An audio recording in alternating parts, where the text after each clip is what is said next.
Welcome back to the channel, you guys. Today, we're going to talk about money. We're going to talk about your money. We're talking about my money.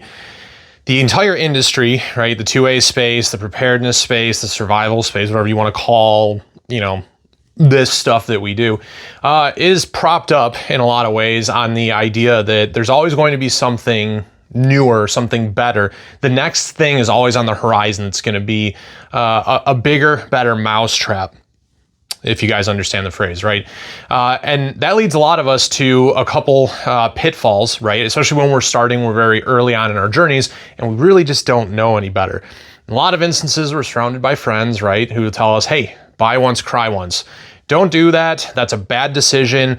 Hey, that thing sucks. Don't do that. And we do it anyways because we really want it, or I can hear the comment section going off, the just as good popping up because, well, we have some biases. We don't want to spend a ton of money, but we want to look good when we're doing the things, and we want to feel as empowered as the people that we see on social media, right? So it leads us to making some really bad decisions. In some cases, hey, maybe you get lucky and you find something really, really cool that works for you, that falls into a budget category. Maybe people warn you about it. They tell you, hey, that's junk. They tell you you don't need that. They tell you that, it's not going to go well for you, but it does. But more often than not, there's a series of bad purchases that help mold and shape us as we enter the 2A space that inevitably get us to the point of, hey, I'm buying quality gear from now on. I'm sick of spending money. I'm sick of wasting money, right? Having to replace things, having to upgrade to get that little bit more instead of just buying what you probably should have in the first place and, taking a couple weeks or a couple months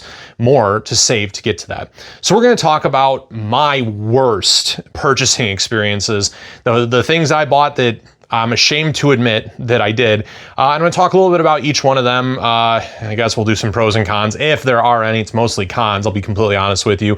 We'll talk about the logic that at least is the best as I can recall behind why I made those decisions. But before we get into talking about that, I want to say thank you to the sponsor, Custom Night Vision, for this video, you guys. If you're looking to get into night vision, and you should because it's awesome, head to customnightvision.com. These guys are based out of Houston, Texas, and they do outstanding work. They stock a ton of housings and a whole bunch of tubes. So whether you're looking for white phosphor, green phosphor, photonis to L3, Elbit to NNVT, they have all of that and a whole lot more in stock.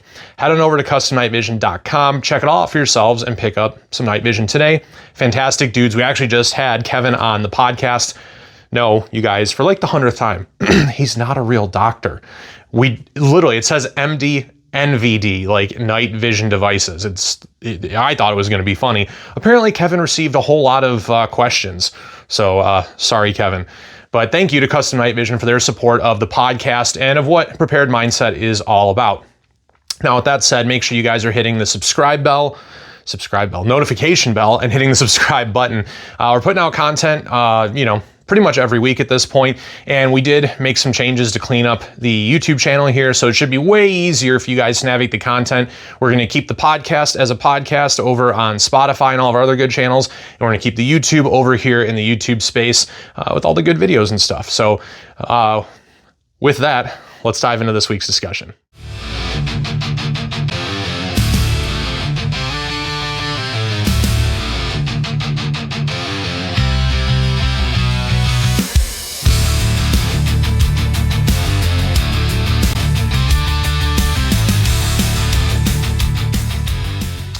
Okay, guys, so worst purchases I've ever made. Now, I could, go out of my way and I can just talk about little things here and there, stuff that broke that it probably never should have bought in the first place, or, little stuff, vertical foregrip, stuff like that's kind of inconsequential.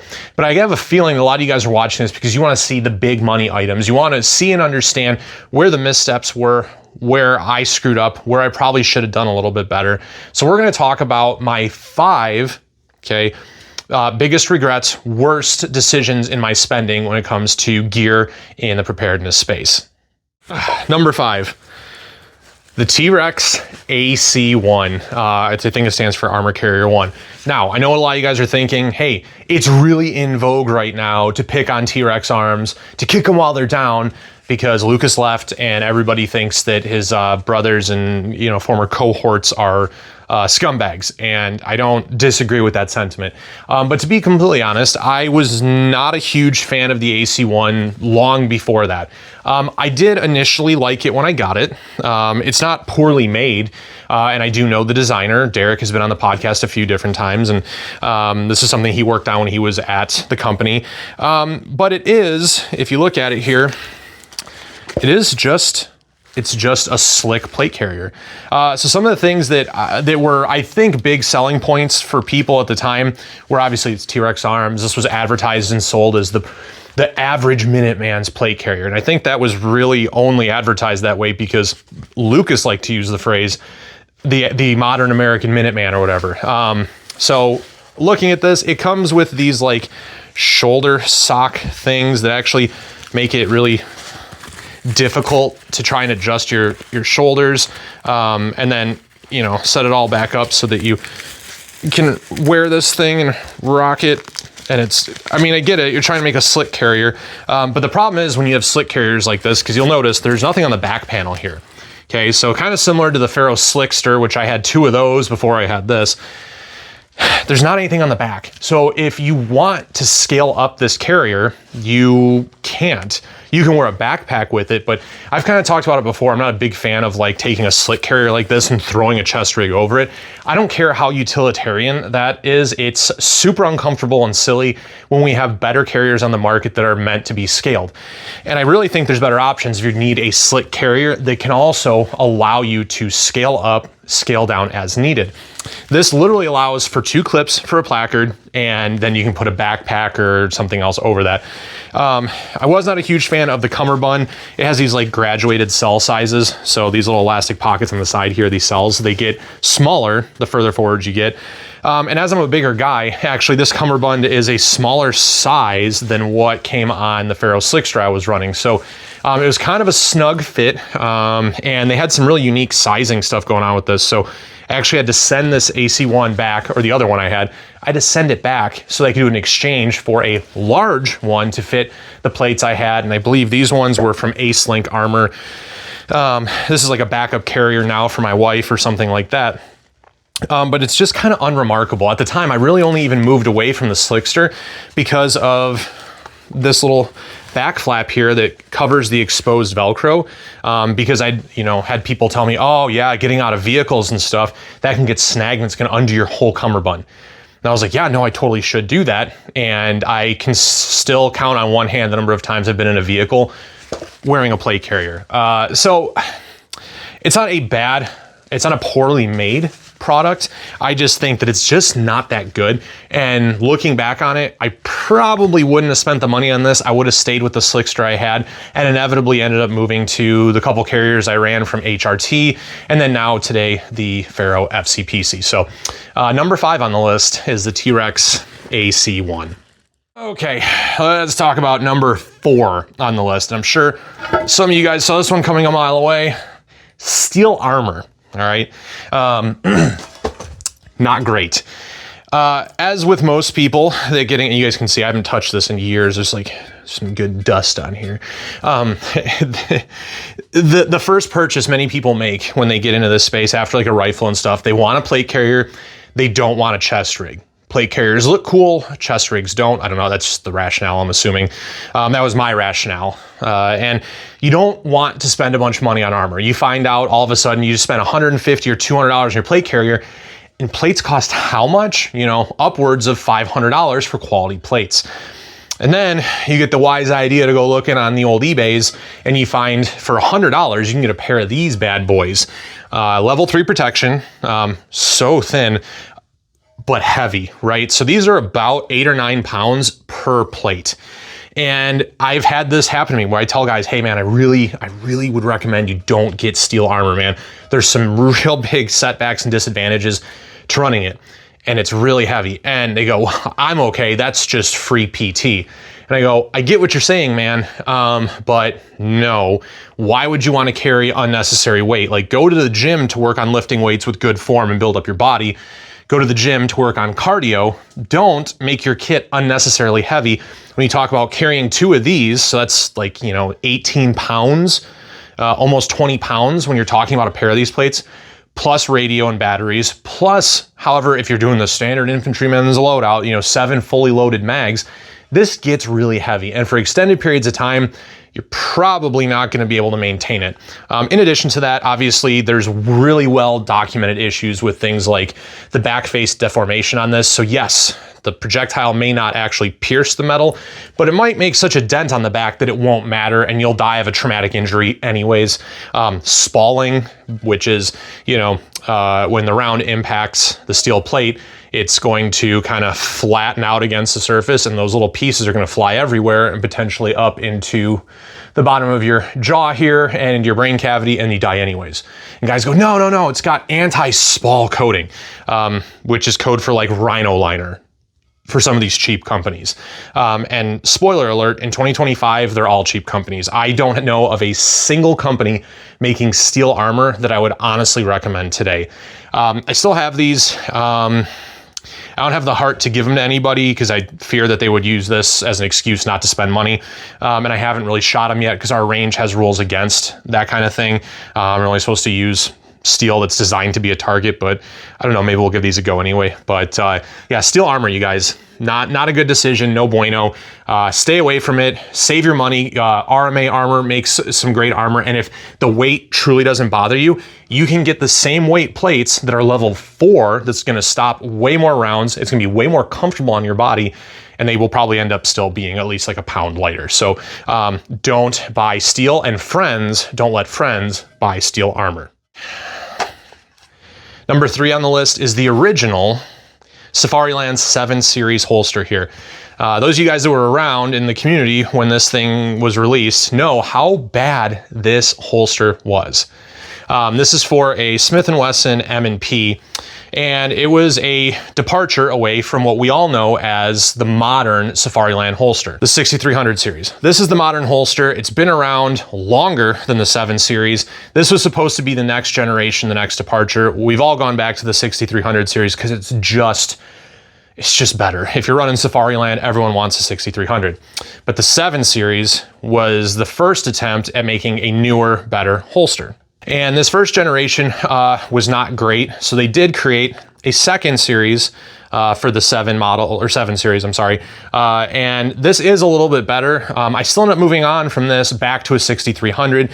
This does have some limitations. I will say if you do have this, there are more people that like this than obviously this. It's not terrible. This really flimsy hood that's up here, it's got this very thin little hinge on it. This comes off all the time. It's very annoying. It's not even that satisfying to flip it open and close. It's just kind of annoying, but it does work. So the original 7 series here, this one is set up for an M&P with a weapon light. I actually really liked the holster itself. It worked for me. I got a lot of good dry fire practice out of this. There is kind of some friction and some hang up and snags with this. You can try and adjust them, but never really seem to fit and work properly. But the biggest issue with these isn't even the weapon fitment. The biggest issue with these was the durability. And if you guys look really closely on the back here, you can see 2 seams, 2 creases in the plastic. And the concept was that with this was one piece of molded plastic and they folded it on those creases along the back. Good idea in concept, in theory, on paper, right? Kind of like communism.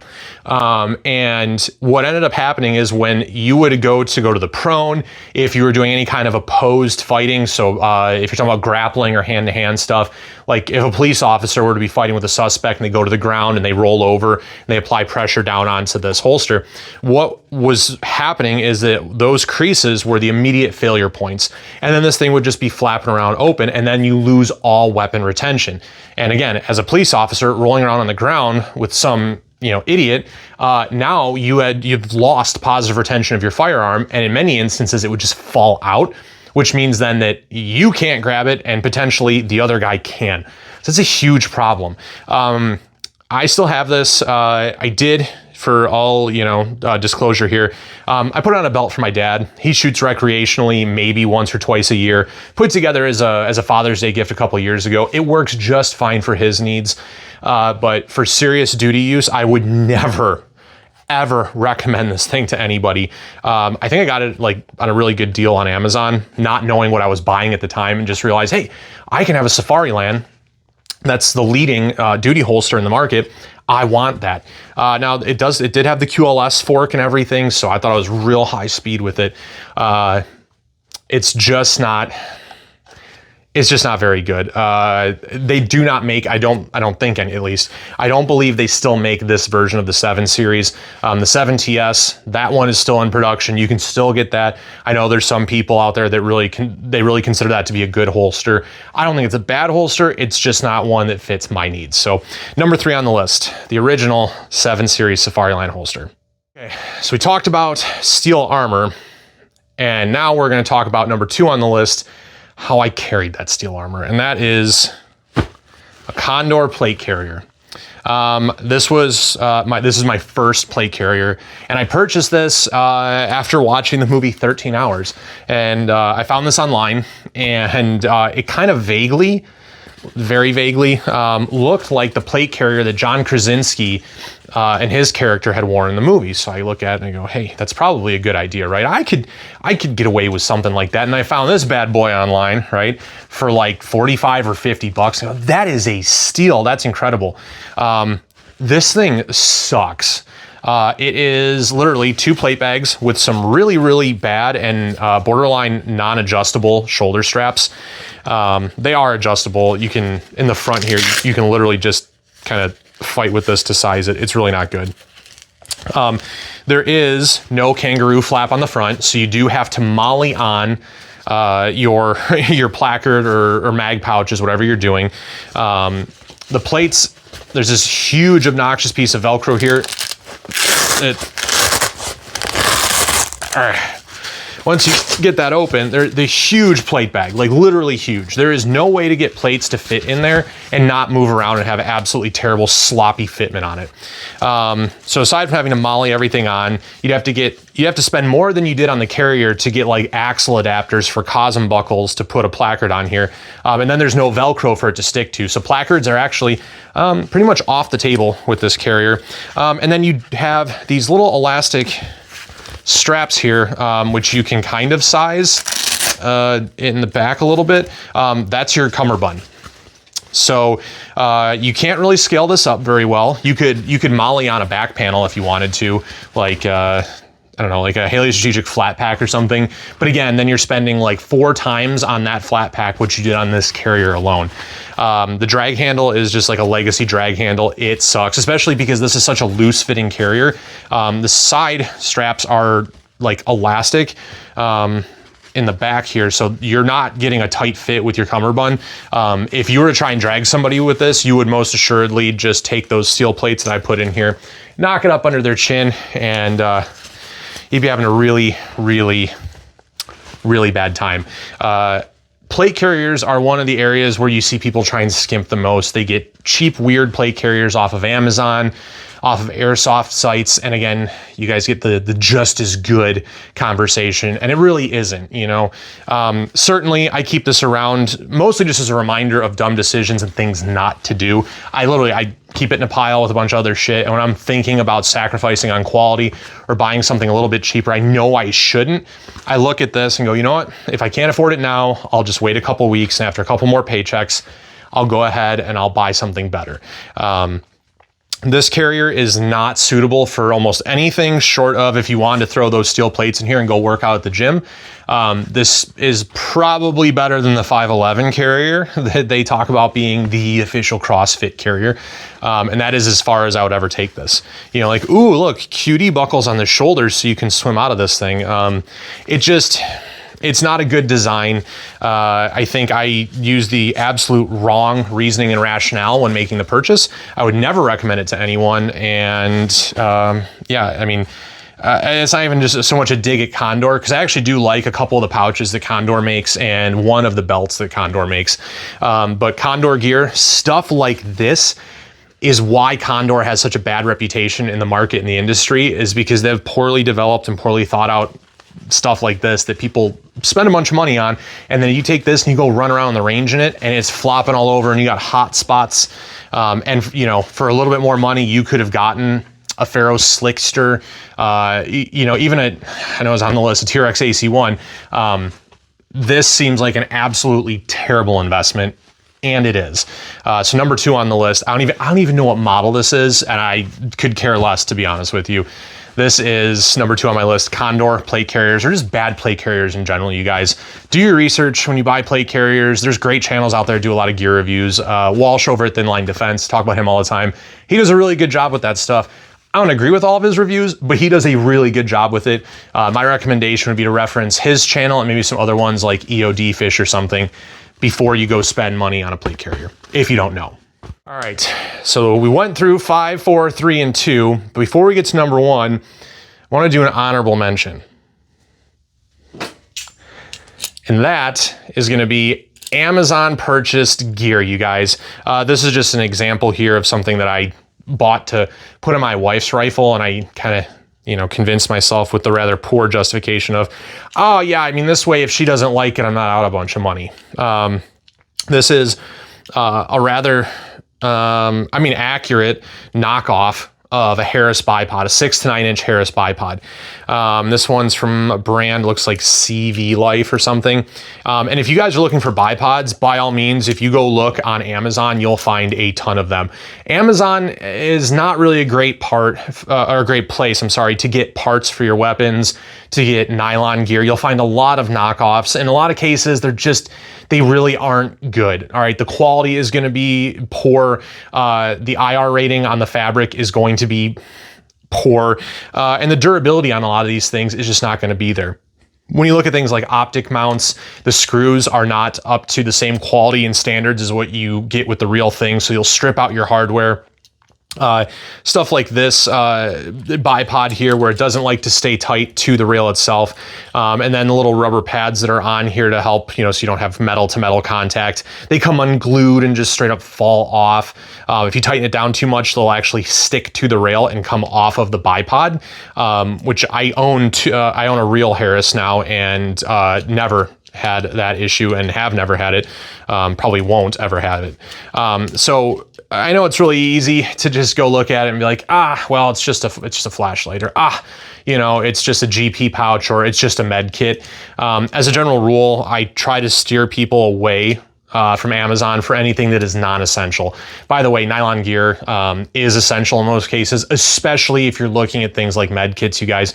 If that rips or it falls off your belt, or whatever the case may be, you're literally losing your personal protective equipment. Do not skimp out on some of your most important pouches by buying them on Amazon, because it's a $20 knockoff of a $50 pouch. Like, why not spend the extra $30? I love the TRex Med 1. It's $50 on their website. When they made it, it was. And then you go spend $25 on Amazon. And it's like, really, you didn't have the extra $25. You had to go buy the knockoff one that's probably going to rip and fail on you. And then all of your med supplies are going to be not with you when you need them, right? So the honorable mention for this list has to go to basically anything that comes off of Amazon. Okay, number 1 on the list, I actually don't have it anymore. The worst purchase I made gotta be the Hardhead Veterans bump helmet. And I know some of you guys run the Hardhead Veterans stuff and you like it and you think it's great, you think it's good. If you're happy, I'm happy for you, you guys. I hated that helmet. I hated that helmet when I had it, and I did sell it. I put it up for sale, somebody wanted it. I gave them a great price on it. I think I sold it for like $125 and shipped it out to them, covered shipping. It's I hope that they're happy with it. It has an absolutely terrible retention system. It has an absolutely terrible padding system. If you guys haven't seen it, there's reviews out there on that helmet where you basically take padding and you stick a little piece of Velcro to it and then just put another pad on top of that. And that padding material, if it gets it all saturated with sweat, or it's raining and gets wet, you guys know what happens to glue when it gets wet. It weakens and it fails, and then your pads start falling out of the inside of your helmet, and then your helmet's moving around and everything. And the justification was, well, it's about $250, I think, for that bump helmet. It comes in a bunch of sizes and colors. And if you buy from Hardhead Veterans, you get discounts from a whole bunch of other companies like Night Vision Network. And I don't need to get into them. You guys can go on Reddit and look up NVN and see what they're doing to people right now. The added bonus, 7% off here and 6% off there is really not worth it, especially when you have other options. If you're looking for a affordable helmet to get into, the Hardhead Veterans is not it, you guys. All right, it uses M-LOK rails on the side, which requires specialized hardware that you basically can only really get from them, or some really ugly adapters that you're probably gonna end up buying off of Amazon, which we just said was a bad idea, to make your standard hardware work, when there are other better options on the market if you're really in need of a bump helmet for night vision or whatever may have you. For instance, the Team Wendy bump helmet. This is a great purchase. This, at the time I bought it, was about $300. So for a $50 price difference, this has some of the best padding that you're gonna get on the market, with probably, arguably, the best retention system on the market with their BOA. Now, yeah, the rails are the rails. Team Wendy needs to get on board with, the ARC rail system like everybody else, and I think their new stuff is doing that.